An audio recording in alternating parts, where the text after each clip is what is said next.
À l'œil nu, rien d'autre qu'un engrenage édenté, fait d'un acier ordinaire, composé en majorité de fer et d'un peu de carbone. Cette petite quantité de carbone suffit à protéger l'engrenage de la corrosion, mais ne le rend pas indestructible pour autant.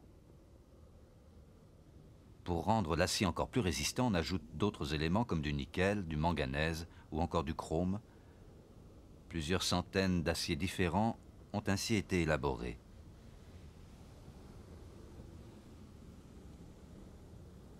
D'un peu plus près, cette ébréchure nous permet de découvrir la structure de l'alliage. Un paysage tourmenté apparaît.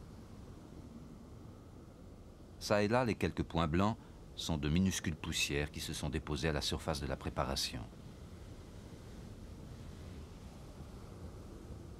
Chacun de ces pétales est un grain d'acier nommé dendrite. Alliage de fer et de carbone, on trouve des dendrites dans tout solide qui se cristallise en refroidissant, comme l'acier, l'aluminium ou encore le flocon de neige. Refroidir brutalement l'acier le rend encore plus dur. On obtient alors de l'acier trempé. Entre les grains, une cavité se profile. C'est par ce défaut dans la structure, probablement dû au vieillissement du métal, que nous allons poursuivre notre voyage. Tout au fond de l'image, un grain de perlite, avec sa structure en lamelles caractéristique, sort de l'ombre.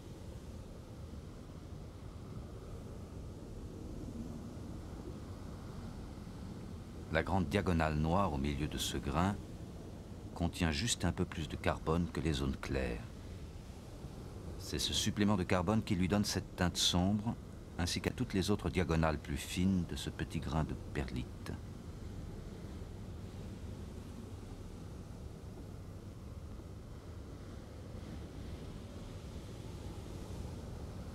Ces structures floconneuses parsemées de taches noires et blanches sont des défauts dans la structure de la matière mise en évidence par le microscope.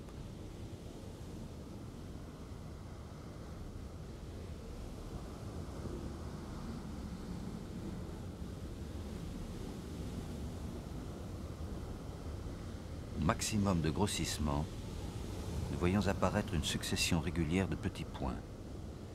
C'est, enfin visible, la structure atomique de l'acier. Un empilement dans toutes les directions de l'espace d'atomes de fer et de carbone.